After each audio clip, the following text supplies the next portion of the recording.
Esta bella carta es llamada la reina de las epístolas, especialmente por un par de cualidades. Una de ellas es su tremenda profundidad teológica y la otra es su tremenda enseñanza práctica.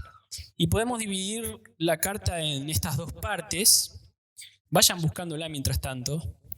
Las primeras 3 capítulos destinados al gran contenido teológico, mientras que la segunda mitad, capítulo 4, 5 y 6, tratan sobre la vida práctica del creyente en cada ámbito de su vida, en la iglesia, en la familia, en el trabajo, en la sociedad.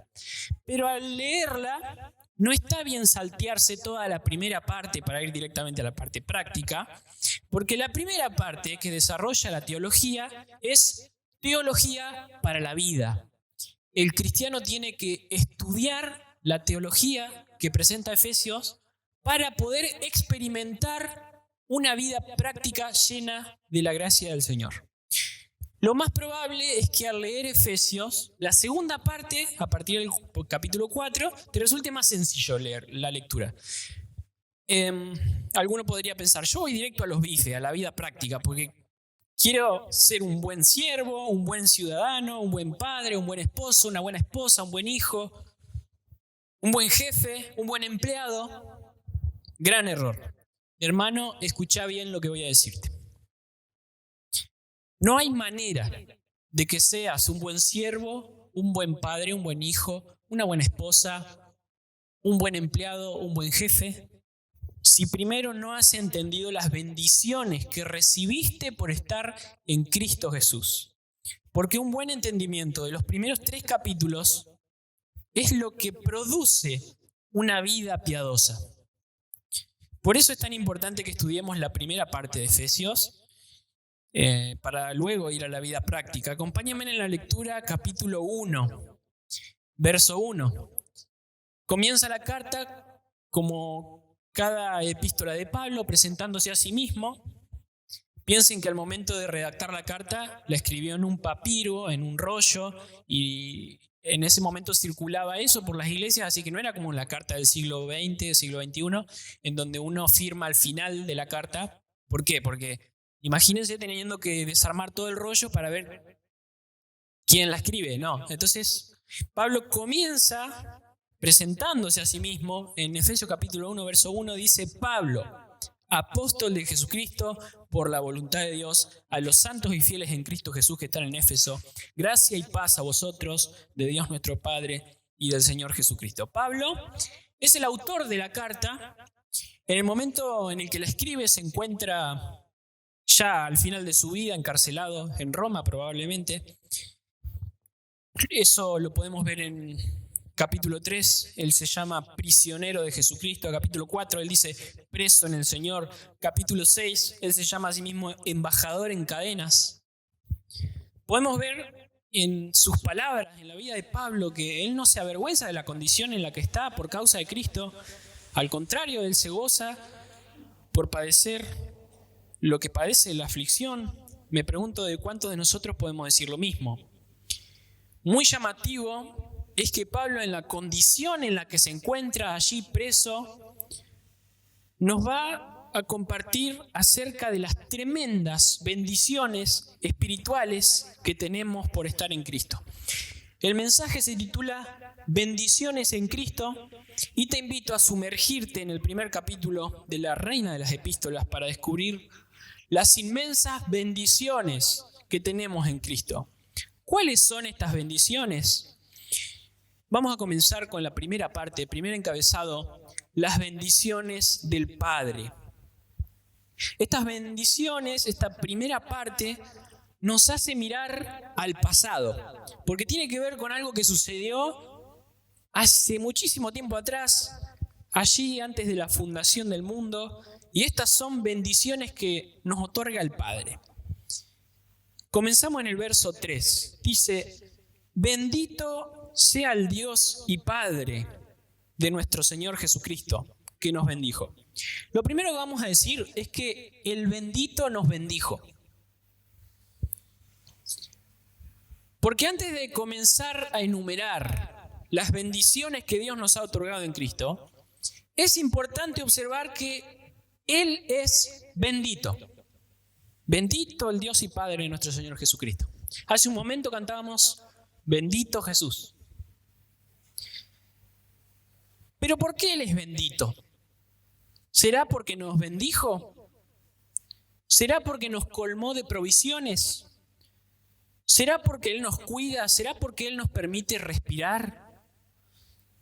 ¿Será porque entregó a su Hijo en la cruz por cada uno de nosotros para que seamos salvos? Claro que sí, pero no es solamente por eso que es bendito. Él es bendito desde mucho antes de bendecirnos. Él podría no habernos bendecido y sin embargo seguiría siendo el grandioso Dios bendito. No es solo por las bendiciones que Él nos ha otorgado que alabamos a Dios y le llamamos bendito. Leemos nuevamente, dice, bendito sea el Dios y Padre de nuestro Señor Jesucristo que nos bendijo. No dice porque nos bendijo. Así que es necesario cambiar nuestra mentalidad cuando venimos a Dios. No bendecir a Dios simplemente porque Él nos bendice, porque Él nos da cosas, sino que buscarle a Él por quién es y no solo por lo que hace por nosotros. Así que Él no es bendito porque nos bendijo, Él es bendito y nos bendijo. Continúa diciendo el verso, con toda bendición espiritual en los lugares celestiales. Nos bendijo con bendiciones espirituales. Fíjate que ya te anticipa en la carta de qué va a tratar. Hay personas que piensan que las provisiones no son bendiciones. Yo respeto esa postura, pero me adhiero más al pensamiento de MacArthur cuando dice que las provisiones son una clase de bendiciones. También está bien entenderlo de esa forma. De alguna manera, toda persona, toda la creación goza de las bendiciones de Dios. Me estoy refiriendo a las bendiciones materiales, las posesiones materiales, los alimentos, el abrigo, el techo, el aire para respirar. Pero en esta carta ya desde el principio te anticipa, te vamos a aclarar, no son las bendiciones materiales en donde vamos a poner nuestro enfoque. Así que esto nos llama fuertemente la atención. El cristiano no debe tener su mente en lo material. No debe llenar su mente de lo material, de lo terrenal, de lo que la polilla corrompe, sino que su mente debe estar puesta en las bendiciones espirituales que tenemos en los cielos. Yo recuerdo una clase de Efesios que dio mi suegro hace un tiempo atrás y me impactó algo que comentó y me hizo pensar seriamente en algo que nunca lo había pensado. Él decía, ¿cómo hay creyentes que muchas veces se la pasan dando lástima a los demás? Y se la pasan pensando cómo hacer para hacer sentir mal a los demás por ellos. Todo el tiempo. Cuando el Señor nos bendijo con toda bendición espiritual en los lugares celestiales. Hermano, ni la persona más rica del mundo tiene lo que vos y yo tenemos por estar en Cristo. Y noten también que Él nos bendijo en Cristo. Fíjense en el versículo. Todo aquello que vamos a mencionar en este capítulo se trata de bendiciones que solo tienen las personas que han aceptado a Cristo en su corazón y nadie más. Nadie más puede gozar de estos beneficios. Versículo 4 y versículo 5. Según nos, ¿qué dice? Escogió en Él antes de la fundación del mundo para que fuésemos santos y sin mancha delante de Él, en amor habiéndonos, ¿qué dice? Predestinado para ser adoptados hijos suyos por medio de Jesucristo según el puro afecto de su voluntad. Entonces nos escogió y nos predestinó. Aquí tenemos un par de maravillosas bendiciones del Padre. Hay una sutil diferencia entre ambas expresiones que tal vez sería bueno observar. Son dos palabras similares y muy relacionadas, ligadas una con la otra, pero por eso no se la puede separar del todo. Pero por un lado, el hecho de que Él nos escogió significa que nos eligió, nos seleccionó entre muchos para ser sus hijos, para ser su iglesia, para ser su pueblo, para ser su cuerpo. Y cuando se nos dice que Él nos predestinó, significa que Él declaró o decretó de antemano, allí en la eternidad, que estas cosas iban a suceder sin ningún tipo de restricción ni condicionante. Lo hizo con total libertad. Nada de lo que nosotros pudiéramos hacer influye en esa predestinación. Nos escogió y nos predestinó. Y menos mal que nos predestinó, porque si nos hubiera tomado en cuenta las obras, no estaríamos acá. Número 4. Nos dio un propósito. Siempre recuerdo que en la Biblia, cuando leemos la palabra para, ¿qué hay que hacer? Hay que parar, porque ahí hay un propósito. Y aquí tenemos 3 veces la palabra para. El primer propósito es que seamos santos y sin mancha delante de Él. ¿Lo ven en el versículo? Él nos bendijo no para que sigamos con nuestra vida como si nada pasó. Él nos bendijo para que nos apartemos del pecado. Samuel Pérez Millo dice: cuando Dios reproduce en nosotros a Cristo, una de las maravillas de la vida es que amamos la santidad y vivimos en santidad. Segundo, para ser adoptados hijos suyos. ¿Lo ven? No sé si está en ese versículo siguiente, en el 5. Y el tercero dice: para alabanza de la gloria de su gracia. No sé si está en el versículo siguiente, en el 6. Y aquí les menciono algo que es interesante. Toda esta oración que leímos hasta ahora y la que vamos a leer después hasta final del tercer punto, Pablo intenta enumerar cada una de las bendiciones, extraordinarias bendiciones que tenemos en Cristo, pero en el original no aparece ningún punto. La dice todo de una. Bendito sea el Dios y Padre de nuestro Señor Jesucristo, que nos bendijo con toda bendición espiritual en los lugares celestiales, bla, bla, bla, bla, bla, bla, hasta llegar hasta el final del verso 14, cuando habla del Espíritu Santo. Y lo interesante es que tiene segmentos que concluyen cada segmento con esta expresión: para alabanza de la gloria de su gracia. Fíjense en el verso 6, para alabanza de la gloria de su gracia. Fíjense en el verso 12, para alabanza de su gloria. Fíjense en el verso 14, para alabanza de su gloria. Y estas pequeñas conclusiones son las que van a dar la estructura a este sermón. Es como si fuera el estribillo de una canción que se va repitiendo una y otra vez. Así que esto marca la división de este sermón. Cada parte de este sermón termina con esta expresión: para alabanza de su gloria. Pasamos ahora a la segunda parte, donde vamos a hablar de las bendiciones del Hijo. Les había dicho que la primera parte hablaba de las bendiciones del Padre, que llevaba nuestra mente al pasado, algo que había ocurrido en el pasado: predestinación, elección. Ahora vamos a hablar de las bendiciones del Hijo, que hace un énfasis en el tiempo presente, en el ahora. Versículo 6 al 7, segunda parte del versículo, dice: nos hizo aceptos en el amado. Entonces, lo primero que vamos a decir es que Él nos aceptó. Nos recibió como su pueblo, como sus siervos, como sus hijos. Ahora tenemos libre entrada a la presencia de Dios por medio de Jesucristo. Por eso es una bendición para ahora en el presente, porque ahora tenemos entrada a su presencia. No se trata solo de las bendiciones del Padre que nos bendijo en el pasado, también se trata de las bendiciones que el Hijo nos da en el presente. Dios nos acepta hoy por medio de la fe en Jesucristo. Cualquiera que se acerque a Dios por medio de la fe en Jesús tiene acceso para entrar a la presencia con confianza. Verso 7 dice: en quien tenemos redención por su sangre. Así que lo segundo que afirmamos es que nos redimió. Y vamos a destacar aquí el significado de la palabra redención. Significa liberación por medio de un pago. Imagínate que en este lugar estuviéramos haciendo una subasta. Vamos a poner el ejemplo, vamos a decir que Agustín es el esclavo.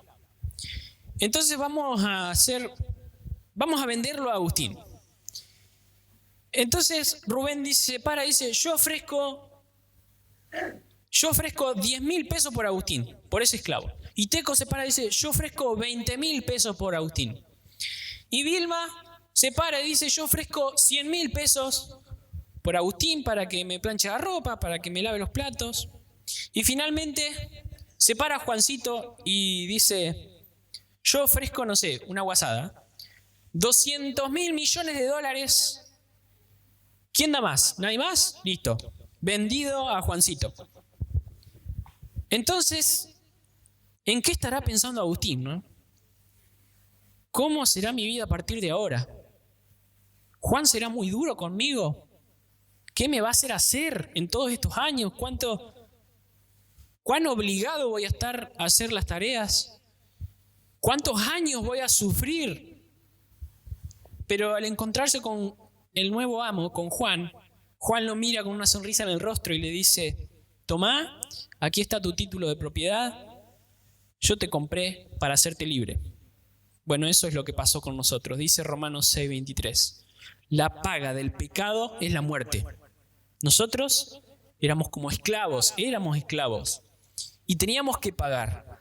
Vos merecías morir, pero Cristo se entregó en tu lugar, pagando con su muerte tu rescate, tu libertad. ¿Y cuál es el fruto de la redención? Bueno, continúa diciendo el verso. El perdón de pecados según las riquezas de su gracia. Así que vamos a afirmar que Él también nos perdonó. El perdón es el fruto de la redención. Nos libró de nuestro castigo eterno, del infierno. Y este es un comentario de William MacDonald. Dice, la medida de nuestro perdón se da en las palabras según la riqueza de su gracia. Si podemos medir las riquezas de la gracia de Dios, entonces podremos medir cuán plenamente Él nos ha perdonado. Su gracia es infinita y lo mismo su perdón. O sea, cuando creas que tu pecado es tan grande como para ser perdonado por Dios, acordate de que Él no te perdonó según la grandeza de tu pecado. Él te perdonó según las riquezas de su gracia, que es mucho más grande y mucho más poderosa que tu pecado. Sea cual sea lo que hayas hecho. Dice un himno, qué amor mis pecados decide olvidar, lanzados al mar no los quiere contar, Él siendo omnisciente olvida mi error, mis faltas son muchas, su gracia es mayor. Donde abundó el pecado, sobreabundó la gracia. Continuemos con la lectura, verso 8. Dice, que hizo sobreabundar para con nosotros en toda sabiduría e inteligencia, dándonos a conocer el misterio de su voluntad, según su beneplácito, el cual se había propuesto en sí mismo. O sea, nos dio sabiduría, e inteligencia. Esta es otra de las bendiciones que nos da el Hijo. Antes no entendíamos, no encontrábamos el sentido a la vida, pero ahora, en Cristo, el misterio se nos ha revelado. Ahora entendemos. Se nos fue revelado el misterio. La palabra misterio se utiliza para describir algo que estaba escondido a nuestros ojos, algo que no entendíamos, y de pronto es revelado. Ahora podemos verlo con nuestros ojos, ahora podemos entenderlo con nuestra mente. Imaginen un rompecabezas al que le falta una pieza de vital importancia para entender el cuadro completo. Y esa pieza estuvo perdida durante muchísimo tiempo.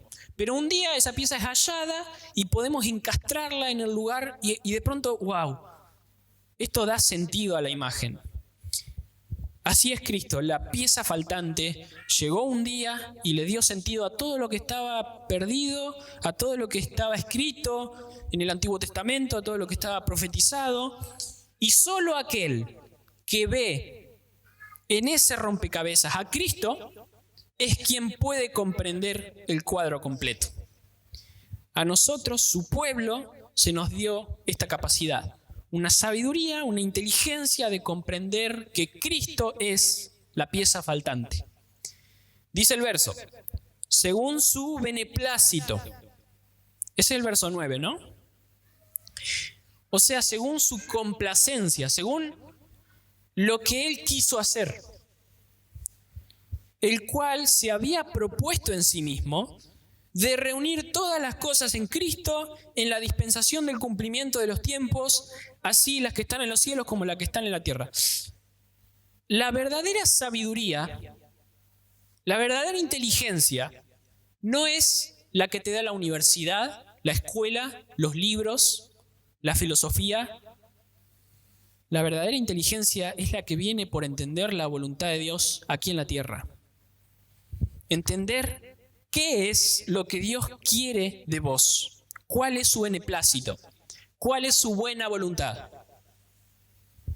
Y entender que todo lo creado, como dice este pasajecito, que parece medio difícil de entender, pero simplemente significa que todo lo creado nos conduce a Cristo. Al comprender que no solo todo fue creado por medio de Él, sino también todo fue creado para Él, y que Él espera reunir todas las cosas del cielo y de la tierra en Cristo, así ahora tu vida cobra sentido cuando entendés por qué vivís. Yo vivo para Cristo, yo vivo, en mi familia vivo para Cristo, en mi escuela vivo para Cristo. En mi trabajo vivo para Cristo. No lo hago por el salario, lo hago por Cristo. Y en cada ámbito de la sociedad tenemos que entender que todo conduce a Cristo. Finalmente leemos versos 11 y 12. En Él asimismo tuvimos herencia, habiendo sido predestinados conforme al propósito del que hace todas las cosas según el designio de su voluntad, a fin de que seamos, ¿qué dice? Para alabanza de su gloria. Aquí aparece nuevamente el estribillo de la canción. Para alabanza de su gloria, para cerrar esta parte del mensaje. Nosotros, los que primeramente esperábamos en Cristo. Muy bien, tercera parte de este mensaje, las bendiciones del Espíritu Santo. Vamos al verso 13. Dice lo siguiente. En Él también vosotros, habiendo oído. ¿Lo ven?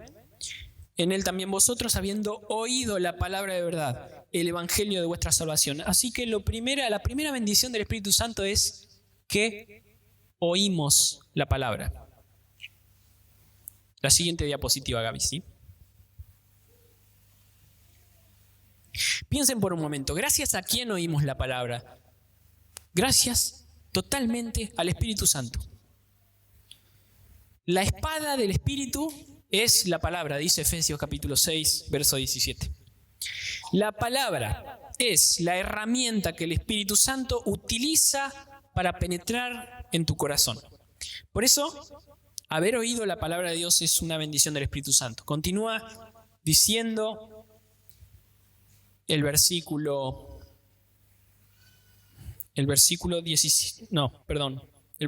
13. Y habiendo creído en Él. En Él también vosotros, habiendo oído la palabra de Dios, el evangelio de vuestra salvación, y habiendo creído en Él, así que la segunda bendición es que creímos en Él. Romanos 10, 17 dice que la fe viene por el oír, y el oír la palabra de Dios, así que cuando nosotros oímos y leemos las Escrituras, les recuerdo que es la espada del Espíritu, el Espíritu Santo comienza a trabajar en nuestro interior, nos va conduciendo al arrepentimiento, nos convence de pecado, nos instruye, nos redarguye, nos enseña qué es lo que está bien, qué es lo que está mal, y también nos hace nacer de nuevo, así nos hace nacer nuestra fe en Cristo. La fe en Cristo entonces es un don es un regalo que nos da el Espíritu Santo, una bendición del Espíritu. ¿Qué más pasó al escuchar la palabra de Dios y al creer en Cristo? Dice, fuisteis sellados con el Espíritu Santo de la promesa. Tercera bendición del Espíritu Santo, fuimos sellados.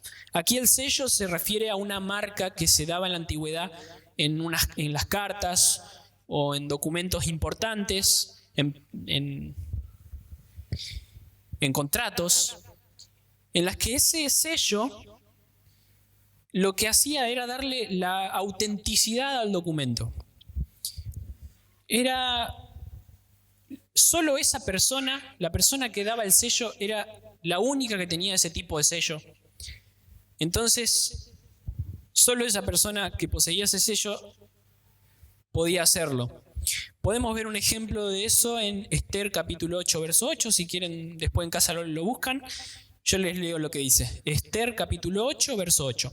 Escribid pues vosotros a los judíos como bien os pareciere, en nombre del rey, y selladlo con el anillo del rey, porque un edicto que se escribe en el nombre del rey y se sella con el anillo del rey, no puede ser revocado. O sea, el sello es algo muy importante. Tiene un significado muy especial. El sello brinda 4 cosas: seguridad, autenticidad, propiedad y autoridad. Te lo repito. El sello brinda seguridad, autenticidad, propiedad y autoridad. El Espíritu Santo nos da, por un lado, seguridad de que tenemos la salvación. Dice el verso que el Espíritu Santo es las arras de nuestra herencia. ¿Saben lo que significa la palabra arras? Significa garantía. Es la garantía de tu herencia. Esto significa que es la garantía de que Dios te redimió. Él no te dio una garantía material, algo material que vos puedas ver y tocar, porque lo material se puede corromper. Él, en cambio, te dejó el sello del Espíritu Santo que vive en vos, que nadie te lo puede sacar, nadie te lo puede robar, nada de lo que suceda jamás te puede quitar ese sello del Espíritu Santo que mora en tu corazón y cada día te recuerda que perteneces a Él. Es una prueba viva de que sos propiedad de Dios. Estas son entonces las bendiciones del Espíritu Santo. Versículo 14 dice que es las arras de nuestra herencia hasta la redención de la posesión adquirida, y termina con el estribillo que venimos repitiendo al final de cada parte, para alabanza de su gloria. Vamos a ir a una cuarta y última parte de este sermón, donde vemos recursos espirituales, que estos recursos también son bendiciones que Dios nos da. Dicen que cuando una persona ora, podemos ver qué es lo que a esa persona le interesa. ¿Cuál es el principal interés de su corazón? Si ora demasiado enfocado en lo material, si está afligido, si está contento, si está triste, si está disfrutando, si está sufriendo. Bueno, en este caso vemos a Pablo que se encuentra en una prisión. Recuerden que esto es un dato muy importante. Se encuentra en una prisión, pero él no está triste, sino que él está contento y agradecido por los efesios, porque ellos tienen una fe ejemplar y un gran amor que se demuestran unos a otros, dice, para todos los santos. Esto está en Efesios capítulo 1, verso 15 al 16, leemos. Por esta causa, también yo, habiendo oído de vuestra fe en el Señor Jesús, y de vuestro amor para con todos los santos, aclaro, entre paréntesis, los santos son los hermanos en Cristo, ¿sí? No son las estampitas. Dice Pablo, no ceso de dar gracias por vosotros. Él está en cadenas, recuerden eso, haciendo memoria de vosotros en mis oraciones. Esto tiene que enseñarnos algo. Lo que estés sufriendo, sea cual sea tu situación, y quiero decirlo con el tacto necesario, tu sufrimiento no puede ser mayor que tu interés por las cosas espirituales. Piensen en qué condición estaba Pablo y piensen que tal vez estaba padeciendo problemas terribles de salud, de vista, de salud, de frío. A Timoteo le pide el capote que dejó en Troas en casa de Carpo. Estaba sufriendo las cadenas, la soledad, pero su oración no eran quejas o peticiones materiales. Su oración era gratitud por la extensión del Evangelio, por la fe de los efesios y gratitud por el amor que se tenían unos a otros. Y sus peticiones eran esas, no eran cosas materiales, efímeras. Ahora vamos a ver su petición. ¿Cuál era su petición? Verso 17 al 18. Para que el Dios de nuestro Señor Jesucristo, el Padre de gloria, os dé espíritu de sabiduría y de revelación en el conocimiento de Él, alumbrando los ojos de vuestro, ¿qué? Entendimiento. Así que lo primero que pide Pablo es entendimiento.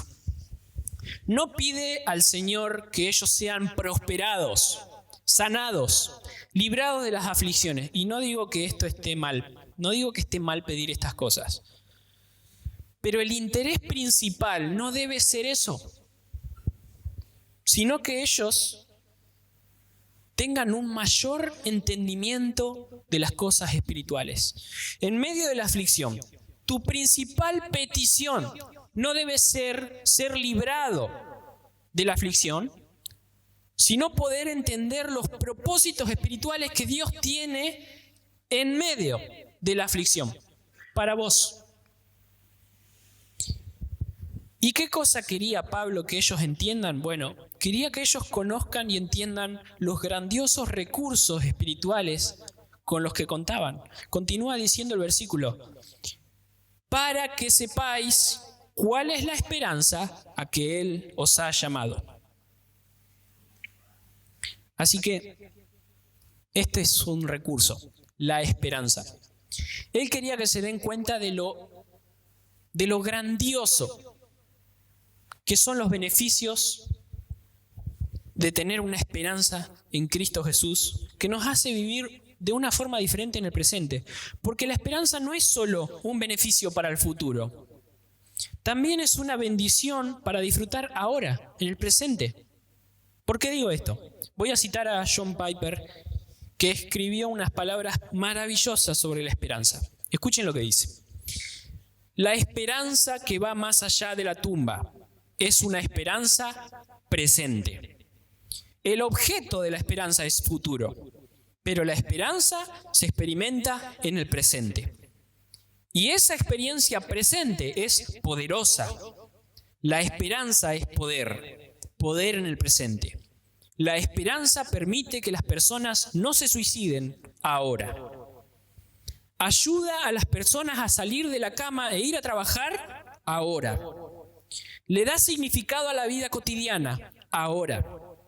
Libera del egoísmo, del temor y de la codicia ahora. Nos capacita para amar y para arriesgarnos y sacrificarnos ahora. Así que ten cuidado con menospreciar el futuro, pues cuando tu futuro es hermoso y seguro, tu presente se vuelve dulce y fructífero. Pensalo, ¿sos consciente de la gloriosa herencia que te espera por estar en Cristo Jesús en un futuro que es cercano? ¿Te destrozaría para siempre una situación dolorosa que atravieses? Si realmente entendieras cuál es tu futuro, ¿podrías seguir envidiando las posesiones materiales de los demás? ¿Te costaría sacrificar tu dinero por la obra del Señor? Tener una esperanza inconmovible te capacita para vivir en el presente. Pero ¿qué es lo que nos espera en el futuro? Leemos lo que dice Efesios en la oración de Pablo. Dice: ¿y cuáles las riquezas de la gloria de su herencia en los santos? Así que vemos que otro recurso espiritual son las riquezas de la herencia. somos en Cristo extremadamente ricos. En un libro llamado Esperanza Inconmovible de Max Lucado, yo les voy a leer un pedacito.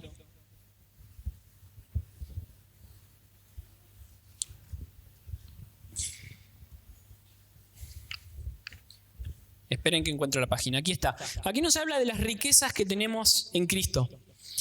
Dice, hablemos de tu herencia. Resplandeciendo en el joyero de las promesas de Dios, para ti hay una garantía de tu herencia. Eres heredero de Dios y coheredero con Cristo.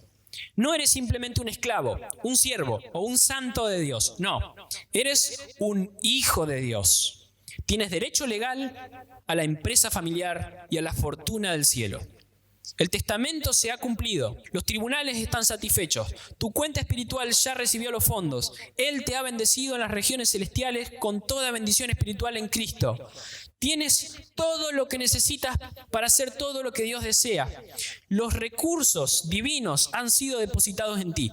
¿Necesitas más paciencia? Es tuya. ¿Necesitas más alegría? Pídela. ¿Te has quedado sin sabiduría? Dios tiene suficiente. E inclúyela en tu pedido. Tu Padre es rico, y dice 1 Crónicas 29:11. Tuyos, oh Señor, son la grandeza, el poder, la gloria y la victoria y la majestad. Todo lo que hay en los cielos y en la tierra es tuyo, oh Señor, y este es tu reino. Te adoramos como el que está por sobre todas las cosas. Nunca se agotarán sus recursos, dice Max Lucado. Él nunca despachará tu oración con un regresa mañana, estoy cansado, estoy exhausto. Dios es rico en amor, generoso en esperanza y rebosante en sabiduría. Finalmente dice el texto en el verso 19. ¿Y cuál la supereminente grandeza de su poder para con nosotros los que creemos, según la operación del poder de su fuerza? Miren, aquí parece redundante, ¿no? Se los vuelvo a leer. ¿Cuál la supereminente grandeza de su poder para con nosotros los que creemos, según la operación del poder de su fuerza? Lo que está haciendo es incrementar la grandeza del significado del poder de Dios. O sea, el poder de Dios que está disponible para cada uno de nosotros es tan grande, tan vasto, que faltan palabras para expresarlo. Cualquier intento de exagerar el enorme poder de Dios se queda corto. Y aquí te lo describe para que lo puedas entender. ¿Qué puede lograr el poder de Dios? Verso 20 al 23. Perdón, me salté algo. El poder de Dios sería el cuarto recurso espiritual que tenemos. Verso 20 al 23.